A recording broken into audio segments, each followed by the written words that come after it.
since that got released in North America on Game Boy Advance. You get what I mean. I think the games I picked all stayed in Japan, unless they were buried on some big collection package or something like that. Also, yeah, it'd be very easy to fill this entire list up with JRPGs, but I'm gonna try and stay away from that and make an effort to include some different genres. 13. Gunpowder Gunman's Proof is a top-down adventure-style Zelda clone, but with more of a science fiction Wild West motif. This is a game you could play without an English patch, but it's actually a pretty funny game when it's translated, so you'd be missing out. This game is more action-oriented than puzzle-solving, and it plays a little like Zombies Ate My Neighbors in Zelda's clothing. If there's a flaw in this game, it's how slowly the screens load when moving from room to room, but other than that, this game is great fun that holds up really well today. 12. Magical Poppin' is a very good platformer that's structured in a similar way to a game like Super Metroid. There's multiple paths you can explore with a new path opening up for each item or ability you obtain. So yeah, the replay value for this one is great. It's great for speed runs, 100% runs, however you want to approach it. The one drawback here is that there's no map, but still, this is a fun, open-ended platformer that's well worth your time. 11.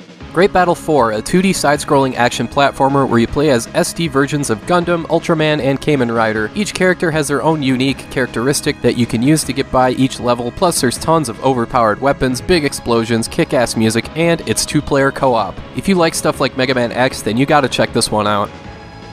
10.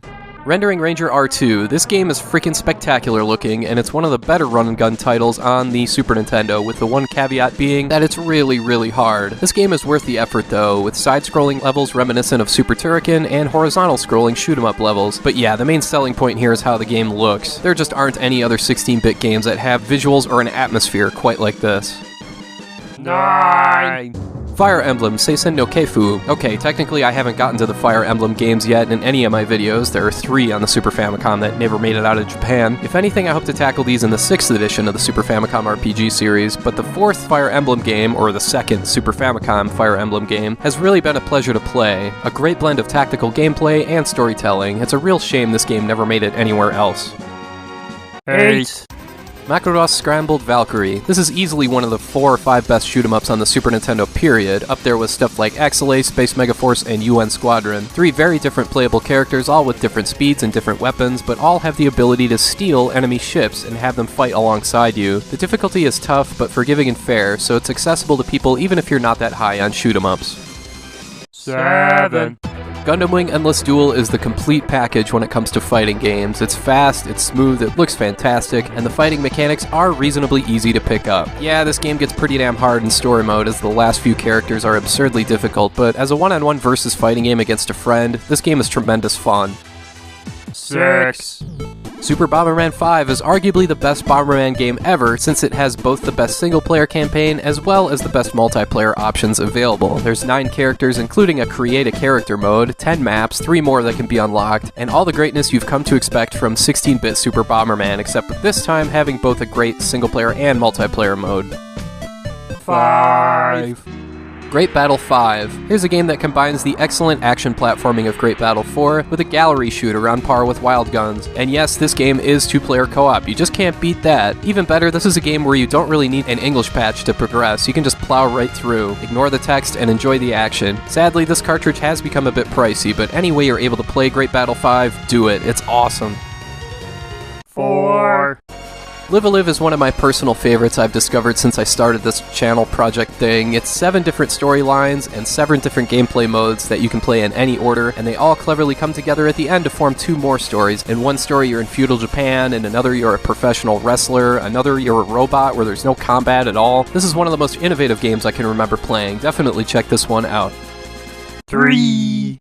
Ganbare Goemon Kirikira Doshu, Boku ga Dancer ni Natawake. Whew, that's a mouthful, but yeah, out of the 3 Legend of the Mystical Ninja sequels that never made it out of Japan, the 4th game here is the best, and this game is just, I don't even know where to begin with it. It's 24 megs, which is absolutely gigantic for a game that's not a role-playing game. That should tell you the huge amount of variety this game offers. There's so many different modes and mini-games, all while providing such fantastic visuals and a great soundtrack. The 4th Super Famicom Goemon game is almost overwhelming. It's definitely worth experiencing for yourself.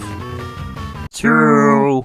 Seiken Densetsu 3, another game with awesome visuals and a memorable soundtrack, in addition to the addictive gameplay that Secret of Mana started, but Seiken Densetsu 3 improved upon. The top-down combat here is so much fun. I understand some people don't care for the story aspects here, but I have to respect the scope of this game. The sheer amount of paths and characters make this game gigantic, and the core gameplay is so good that it makes each path worthwhile, so you get your money's worth. This game is great, but it's not quite as good as 1.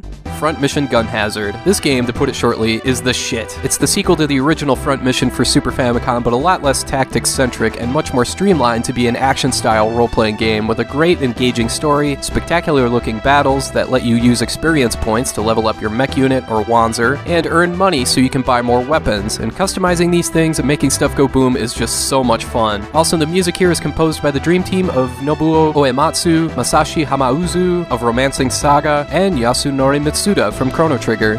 Front Mission Gun Hazard top to bottom is freaking awesome. Anyway, that's all I got for now. Thanks for watching, and I hope you have a great rest of your day.